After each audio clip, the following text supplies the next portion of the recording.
శ్రీవాణి సాహిత్య పరిషత్ సిద్దిపేట అధ్యక్షులు పెందోట వెంకటేశ్వర్లు.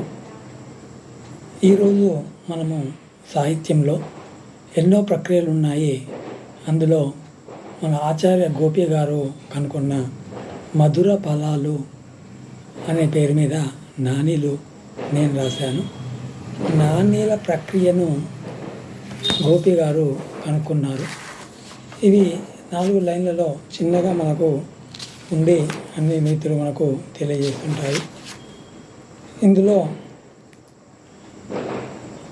కవిత అనేది చాలా స్పష్టంగా, సూటిగా, చిన్నగా ఉండి మనసును ఆకట్టుకునేలాగా ఉంటూనే సూక్తిలాగా తెలియజేస్తూ ఉంటుంది. కవిదారిలో అక్షర శిల్పాలు కవిత్వంలో నానీలే చిగురులు. చూసారా, చెట్టుకు శిశిర ఋతువు అయిపోయిన తర్వాత చిగురులు వస్తేనే మళ్ళీ తిరిగి పచ్చదనం పెరుగుతుంది. కాబట్టి కవిత్వంలో చిగురులు ఎలా ఉండాలి అని మనకి ఇక్కడ తెలియజేస్తుంది. ఇరువురు కలిస్తే మాటల జలపాతం అనుభవాల తడులు ఈ నాని. అనుభవాల తడులు చూసారా, మనము పొలానికి తడి పెడితే ఎట్లాగైతే ఉంటుందో అలా తడులు అని మనకి ఇక్కడ రాయడం జరిగింది. జీవితపు లత ఊతమే లేక, జీవితపు లతకు ఊతం ఉండాలి. ఊతం ఉంటేనే లత పెరిగి మరి సాయిగా చిక్కగా పాక్కుంటూ పైకి పోయి మంచి పువ్వులు కానీ ఫలాలు కానీ ఏవైనా ఇస్తుంది. జీవితం కూడా అంతే అని ఇక్కడ లతకు జీవితానికి చక్కని పోలిక చెప్పడం జరుగుతున్నది. ఊతమే లేక మరుగుజ్జు అయ్యే బాధ్యులే లేక, మరుగుజ్జులైపోతున్నారు. మరుగుజ్జు అక్కడనే ఉండి ఎదుగు బొదుగు లేకుండా ఉండేదే మరుగుజ్జు అంటారు.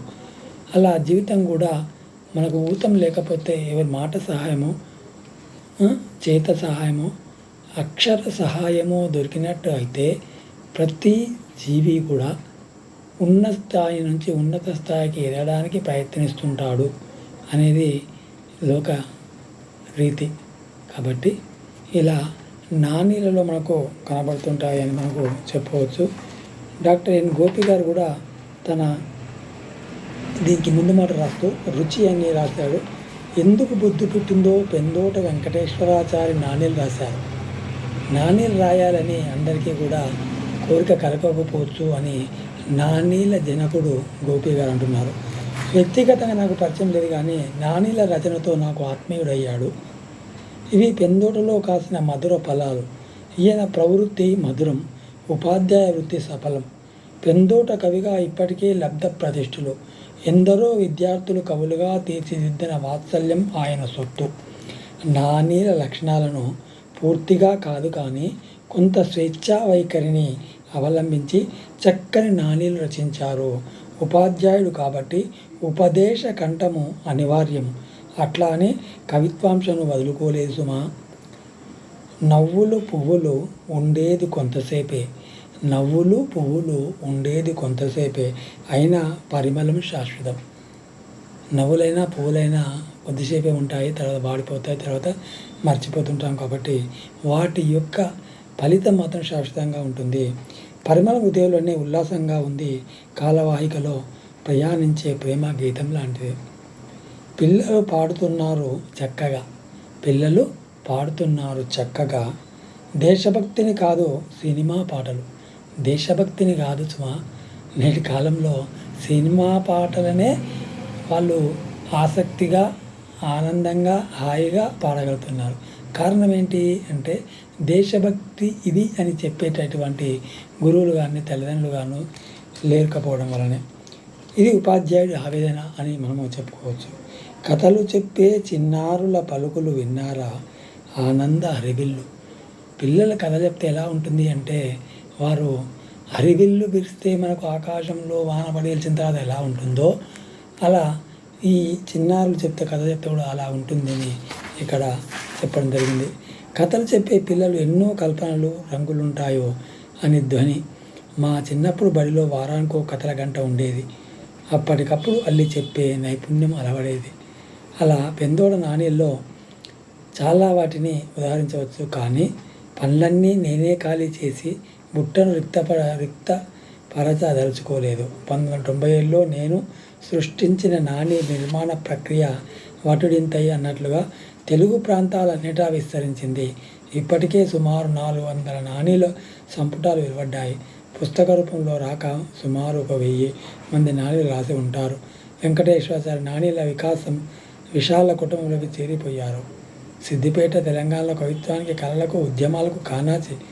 అక్కడి నుండి నాణీలు మధుర ఫలాలు పంచుతున్న పెందోడ వెంకటేశ్వరాచారికి నా మనఃపూర్వక అభినందనలు అని డాక్టర్ ఎన్ గోపి గారు ఈ మధుర ఫలాలు పుస్తకానికి ముందు మాట రాస్తూ మనకు చక్కగా నాని యొక్క తత్వాన్ని, నానీలను మనకు తెలియచేస్తాడు. కాబట్టి మనం కూడా బాలల విడిది పాఠశాల, బాలలకు విడిది ఏంటిది?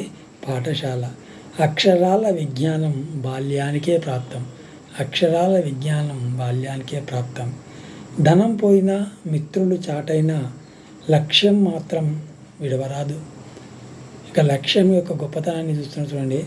ధనం, డబ్బు పోతుంది, కాలం పోతుంది, మిత్రులు పోతారు, అయినా లక్ష్యం మాత్రం విడవని వాడే గెలుస్తాడు అని ఈ చిన్న నానిలో విద్యార్థులకు కానీ, ఆసక్తులు ఉన్నవారికి కానీ, కార్యకర్తలకు కానీ చెప్పడం జరుగుతుంది.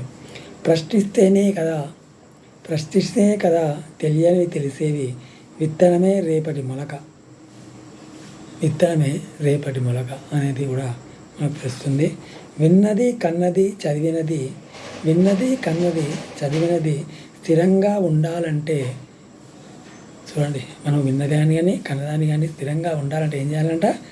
రాస్తూ ఉండాలి అని ఇక్కడ చెప్తుంటాడు కవి. కాబట్టి నాణీలైనా కానీ చిన్న చిన్న ప్రక్రియలైనా పిల్లలు ఈరోజు చదవడం అనేది చాలా మందిలో సన్నగిలుతుంది అంటున్నాము. లుక్ కల్చర్ వచ్చి బుక్ కల్చర్ పోయింది అంటున్నాము. కానీ మనం మళ్ళీ చదివితేనే ఎంతో విజ్ఞానం పెరుగుతుంది అనేది అందరికీ తెలిసిన విషయమే. కాబట్టి ప్రతి ఒక్కరూ కూడా ప్రతిరోజు 1 పేజీ అయినా చదివినట్టయితే తిరిగి పుస్తకానికి మహర్దశ వచ్చినట్టే. కాబట్టి విద్యార్థులారా, పెద్దలారా, ఎవరైనా సరే చదవడం మళ్ళీ అలవర్చుకోండి. మనము రోజు 3 పూటల అన్నం తిన్నట్టుగా కనీసం 3 పేజీలైనా చదవండి, 3 పుస్తకాలైనా చూడండి. ఒక కవి కానీ, ఒక పాఠకుడు కానీ, ఎవరైనా సరే ఉద్దేశాలు మార్చుకోవడానికి ఇది చక్కగా ఉపయోగపడుతుందని తెలుపవచ్చు. పెందోట వెంకటేశ్వర్లు.